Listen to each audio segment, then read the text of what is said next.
번째 주제, 외교 안보 및 대북 정책입니다. 중앙선거방송토론위원회가 대통령 후보자에게 질문 있습니다. 대통령 후보자에게 질문 있습니다라는 공모를 했는데요. 그중에서 선정한 국민 질문이 지금 방금 전에 저한테 전달이 됐습니다. 제가 개봉해서 읽어드리겠습니다.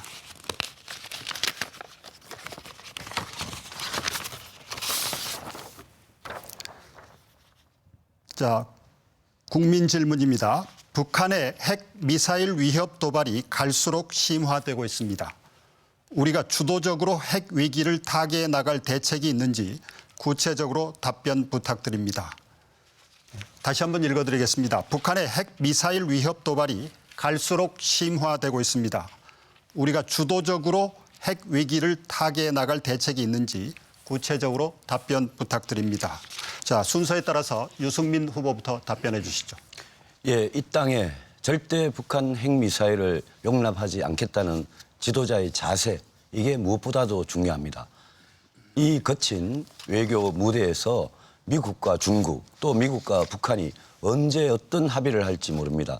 우리 스스로 북한 핵무기는 절대 용납할 수 없다, 이 자세를 가지고 문제를 해나가는 그런 지도자 자세가 중요하고, 사드 당연히 비춰돼야 되고, 그다음에 중국을 동원해서 북한에 대한 강력한 제재와 압박을 가해야 됩니다. 그 전제는 한국과 미국, 굳건한 한미동맹 위에서 중국과 북한을 앞으로 어떻게 상대해 나갈지, 제가 대통령이 되면 트럼프 대통령과 이 문제에 대한 전략부터 세우겠습니다. 네, 다음 안철수 후보 답변해 주시죠. 두 가지 점이 중요합니다. 우선은 우리가 주도적으로 역할을 해야 된다는 겁니다. 강대국들의 처분에 그냥 우리 운명을 맡겨서는 안 됩니다. 그다음 두 번째로는 국제 공조를 해야만 합니다. 그러한 점에서 지금은 대북 제재 국면입니다. 대북 제재 국면의 마지막에는 협상 테이블이 놓여져 있게 됩니다. 제재를 통해서 한 체제가 붕괴된 적은 없습니다. 우리가 원하는 시기에 원하는 조건의 협상 테이블을 만드는 것이 중요합니다. 이를 위해서도 제가 대통령이 되면 가장 먼저 미국과 이제 정상회담을 통해서 한미 그 동맹을 공고히 하고, 그리고 중국 정부를 적극적으로 설득해서 대북 제재에 동참하기를 요구할 겁니다. 그렇게 해서 하나씩 문제를 풀어가야만 합니다. 네, 다음 홍준표 후보 답변해 주시죠. 지금 국제적으로 칼빈선호가, 미국의 칼빈선호가 올라오면서 일본과 지금 군사작전을 하고 있습니다. 러시아가 국경지대에 군사력을 이동하고 있습니다. 중국도 마찬가지로 국경지대로 군사력을 이동하고 있습니다. 바야흐로 한반도가 세계의 화약고가 지금 되어가고 있는 형국입니다. 이런 형국에 좌파 대통령이 탄생한다면 이 나라 살 길이 참 어려워집니다. 제가 대통령이 되면 우선 한미동맹을 굳건히 해서 미국과 협력해서 미국의 전술핵을 한반도에 들어오도록 하겠습니다. 남북의 핵균형을 이루어서 우선 북한이 핵도발을 억제하도록 하고, 또 해병특전사령부를 창설을 해서 힘의 우위를 통한 무장평화정책을 구축하도록 하겠습니다. 네, 다음 문재인 후보 답변해 주시죠. 예, 이명박 박근혜 정부의 안보 실패, 안보 무능 정말 참담했습니다. 북한 핵 도발이 계속되고 갈수록 고도화되고 있는 데 대해서 이명박 박근혜 정부는 아무런 대책을 세우지 못했습니다. 과거에 우리는 북한 핵의 완전한 폐기에 대해서 포괄적인 해결 방안을 다자 외교를 통해서 합의한 바가 있었습니다. 그렇게 문제를 실질적으로 해결하는 진짜 안보가 필요합니다. 이제 안보파리 장사, 색깔론 이제 끝내야 합니다.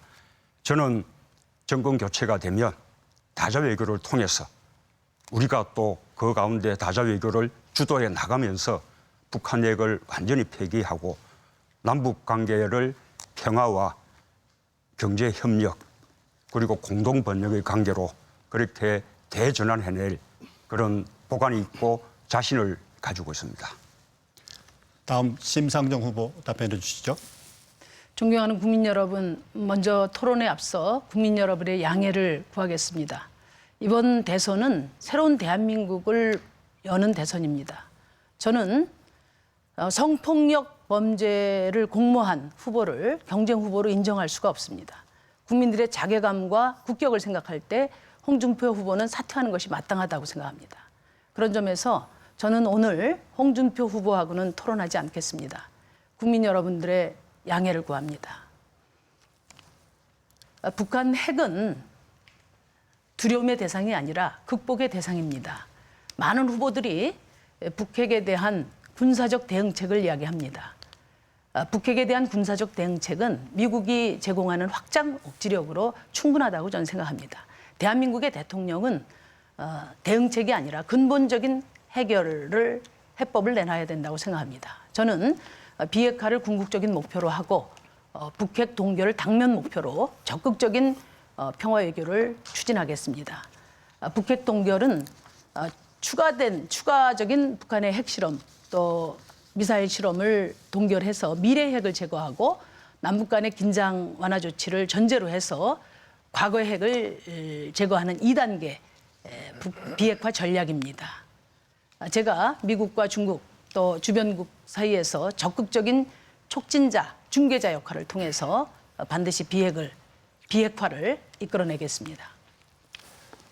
네, 5분 국민 질문에 대한 답변 들었습니다. 지금부터는 자유토론입니다. 첫 번째 발언하실 후보자는 이제 정해져 있어요. 근데 그 뒤부터는 순서 없이 자유롭게 이어집니다.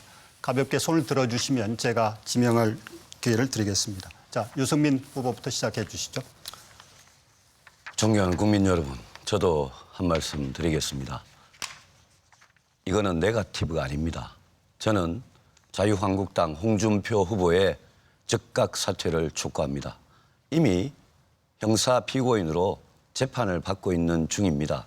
1심에서 유죄, 2심에서 무죄 나왔습니다. 대법원 판결이 나와야 됩니다. 그리고 돼지 흥분죄로 강간미수의 공범입니다. 이런 후보는 이거는 인권의 문제고 국가 지도자의 품격의 문제고 대한민국의 품격의 문제입니다. 저는 홍준표 후보가 즉각 사퇴해야 마땅하다고 생각합니다. 이제까지 한 번도 피해 여성에게 진심으로 사과하고 용서를 구한 적이 없습니다.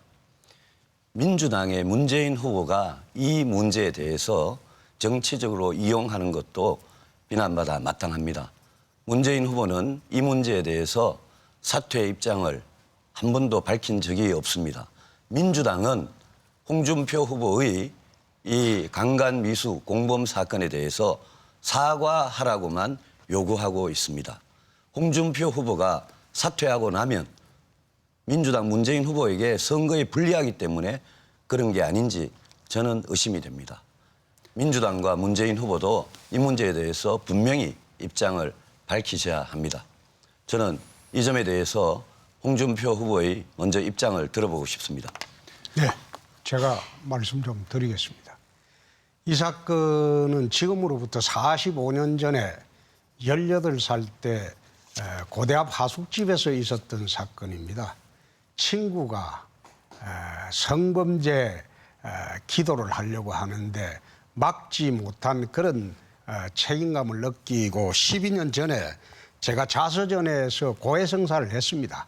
이런 일이 있었다. 그래서 정말 후회한다.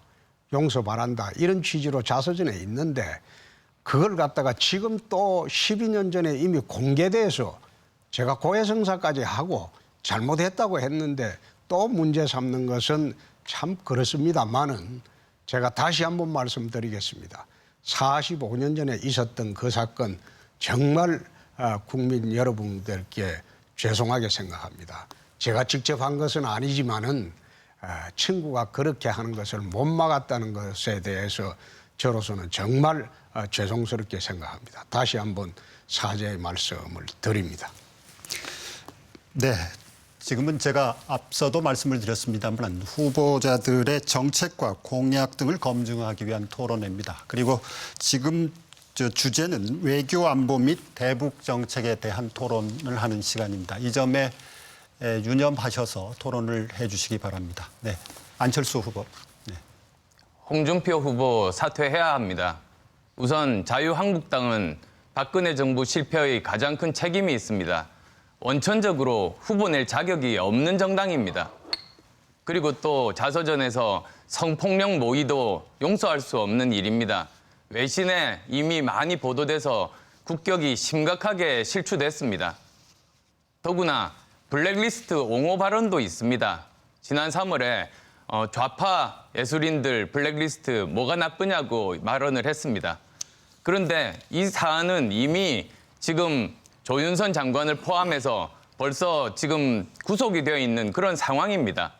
아니, 법조인이 그러면 법을 어기겠다는 말 아니겠습니까? 정말 열거할 수 없을 정도로 많습니다만 홍준표 후보 사퇴해야 합니다.